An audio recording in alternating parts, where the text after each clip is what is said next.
কেন্দ্রে খুবই ভয় পেয়ে আছে। তারা অনেকেই ভাবছে, এমনকি অনেক প্যারেন্টসও আমাকে বলছে, অনেকেই ভাবছে দাদা 29শে জুন থেকে তো আমাদের কাউন্সিলিং শুরু হয়ে যাবে, তা আমার তো এখনো কোনো ডকুমেন্টস রেডি নেই, তাহলে আমরা কিভাবে অ্যাকচুয়ালি কাউন্সিলিং করবো, এই নিয়ে প্রচুর অনেকে টেনশন রয়েছে।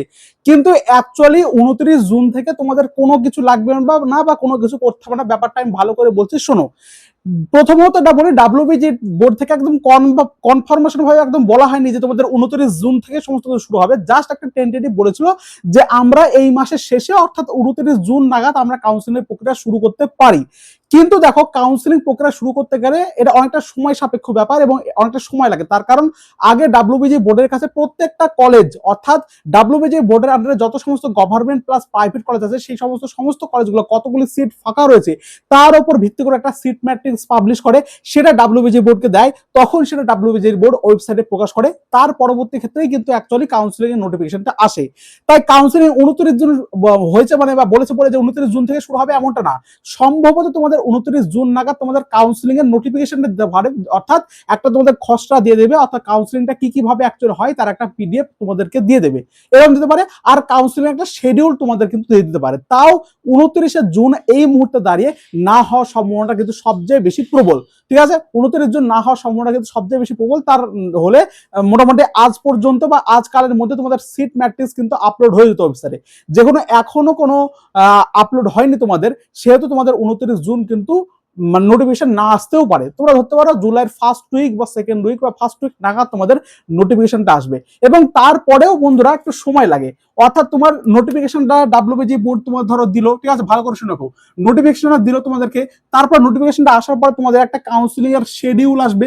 কাউন্সিলিং তোমাদের শিডিউল দিয়ে দেবে যে কবে কি তোমাদের করতে হবে, তার একটা তারিখ দিয়ে একটা শিডিউল তোমাদের দিয়ে দেবে। ঠিক আছে, শিডিউলের পরে তোমাদের কিন্তু রেজিস্ট্রেশন অ্যাকচুয়ালি শুরু হবে। অর্থাৎ তোমরা বলতে পারো যখন নোটিফিকেশনটা দিবে, ধরো সম্ভবত আমাদের 29 জুন নাগাদ তোমাদের নোটিফিকেশনটা দিল, তাহলে তোমাদের শিডিউল এবং রেজিস্ট্রেশন শুরু হতে হতে মোটামুটি 5 থেকে 10 দিন মতো কিন্তু অ্যাকচুয়ালি সময় থাকে।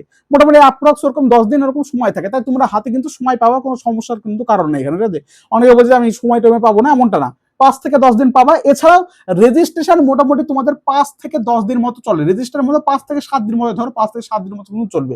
এবং 5 থেকে 7 দিনের মধ্যে যে কোনো একদিন তুমি করতে পারো। সেই হিসাবে অর্থাৎ নোটিশ বেরোনোর পর থেকে তোমরা মোটামুটি অ্যাপ্রক্স 12 to 15 ডেজ, মানে 12 থেকে 15 দিন তো হাতে পাবাই। এর মধ্যে তোমরা সমস্ত প্রসেস সমস্ত কিছুই কিন্তু কমপ্লিট করতে পারো। তাও আমি তোমাদের অলরেডি বলে দিয়েছি কিন্তু কি কি ডকুমেন্টস লাগবে সে সম্পর্কে একটা ডিটেইলস তোমাদের ভিডিও করে দিয়েছি। সেখানে আমি একটা জিনিস একটুখানি ভুল বলেছিলাম, সেই জিনিসটা আমি তোমাদের বলে দিই যে ডমিসাইল যারা বানাবা, তারা যারা অ্যাকচুয়ালি ড্রপার স্টুডেন্ট, তারা চেষ্টা করবা A1 বানানোর ক্ষেত্রে। A1টা হচ্ছে তোমরা ভিডিও এসডিও এবং বিভিন্ন যে উচ্চ পদস্থ কর্মচারী রয়েছে তাদের থেকে বানাতে পারবা। আর A2টা হচ্ছে স্কুলের হেডমাস্টার।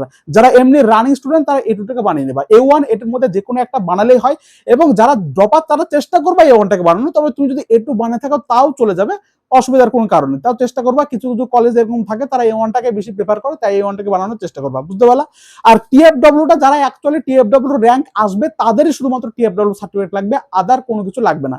TFW তোমার যদি না থাকে তাহলে TFW সার্টিফিকেট বা ইনকাম সার্টিফিকেট যেটা অ্যাকচুয়ালি অ্যাপেন্ডিক্স 4 এ যাওয়া আছে, সেই মডেল কিন্তু তোমার কোনো কিছু বানানোর কোনো প্রয়োজন নেই, বুঝতে পারলে?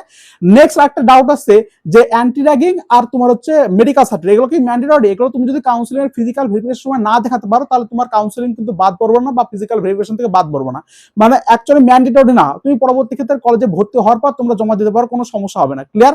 আর নেক্সট হচ্ছে গ্যাপ সার্টিফিকেট কি ম্যান্ডেটরি? গ্যাপ সার্টিফিকেট দেখো অ্যাকচুয়ালি স্কলারশিপ পাওয়ার জন্য ব্যবহার করা হয়।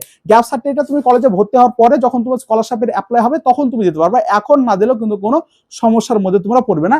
এই কমন ডাউটগুলো তোমরা প্রত্যেকে করছো না, সে সম্পর্কে আমি বললাম। আর একটা কথা বলে দিই, সেটা হচ্ছে A1 আর A2 হচ্ছে যারা অ্যাকচুয়ালি পশ্চিমবঙ্গে 10 বছর ধরে স্থায়ীভাবে বসবাস করছে তারা বানাতে পারবে। আর A2টা হচ্ছে মানে Bটা হচ্ছে যারা দেখা যাচ্ছে আগে বসবাস করতো বা বাবা বা মায়ের যে কোনো একটা আইডেন্টিটি প্রুফের মধ্যে অ্যাড্রেসটা ওয়েস্ট বেঙ্গল রয়েছে কিন্তু বর্তমানে অন্য রাজ্যে বসবাস করছে, এমন ক্যান্ডিডেটরা শুধুমাত্র প্রথমে বি বানাবে। এবং এমন ক্যান্ডিডেট সংখ্যা খুবই কম, যারা আছে তারা শুধুমাত্র বি বানাবে। এই হচ্ছে বিষয়বস্তু, যারা যারা এই সমস্ত ডাউটগুলোর মধ্যে ছিল। এবার চয়েস ফিলিং কিভাবে করবে সে সম্পর্কে তো আমাদের অলরেডি চয়েস ফিলিং চলছে। অলরেডি অনেকজন কিন্তু আমাদের চয়েস ফিলিং কিন্তু অংশগ্রহণ করে নিয়েছে। অর্থাৎ তোমার র্যাঙ্ক অনুযায়ী কোন কোন কলেজগুলো হতে পারে তার একটা মডেল রিভিউ তোমাদেরকে আগে দিব। তারপর সেটাকে তুমি ভালো করে দেখে কোনো কলেজ যদি এদিক ওদিক কোথায় একটা আমাকে বলবে, সেটা 1-to-1 কাউন্সিলিং হবে।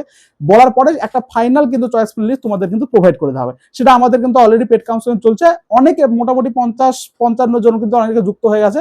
এবার তোমাদের যদি ইচ্ছা হয় কারো, তাহলে আমাদের হেল্প অবশ্যই নিতে পারো। নিচে দেখতে পাচ্ছ এই নাম্বারটা দেখতে পাচ্ছ, পাচ্ছ, এই নাম্বারে তোমরা কিন্তু মেসেজ করে hi I am interested your paid counselling, কোনো ফোন টোন করবো না, জাস্ট এই মেসেজটা করবা, তারপরে পরবর্তী ক্ষেত্রে কি কি পদক্ষেপ সে সম্পর্কে আমরা বলে দেবো। জাস্ট আমাদের কাউন্সিলিংটা চলছে, তোমরা যুক্ত হতে পারো। যে অ্যাকচুয়ালি আমরা 1 বছর এবং 2 বছর ধরে অ্যাকচুয়ালি কাউন্সিলিং গুলো করে আসছি, সেজন্য অনেক ছেলেপেলে কিন্তু এইবার আমাদের উপর কিন্তু একটু ভরসা বা স্থায়িত্ব রেখেছে।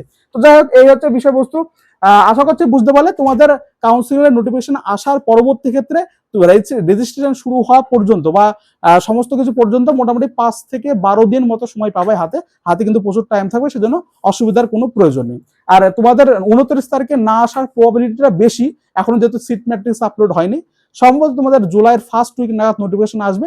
নোটিফিকেশন আসার মোটামুটি 5 থেকে 7 দিন পর রেজিস্ট্রেশন শুরু হবে, এবং রেজিস্ট্রেশনটা তোমাদের 5 থেকে 6 দিন ধরে চলবে। এই হচ্ছে আমাদের আজকে ভিডিওর কন্টেন্ট ছিল। আশা করছি প্রত্যেকের কিন্তু ভিডিওটা উপকার লাগলো। অবশ্যই সাবস্ক্রাইব করে চ্যানেলের পাশে থাকো, তার কারণ কাউন্সিলের শেষ পর্যন্ত সমস্ত আপডেট এই চ্যানেলের মাধ্যমে তোমরা পেয়ে থাকবে। Thank you so much.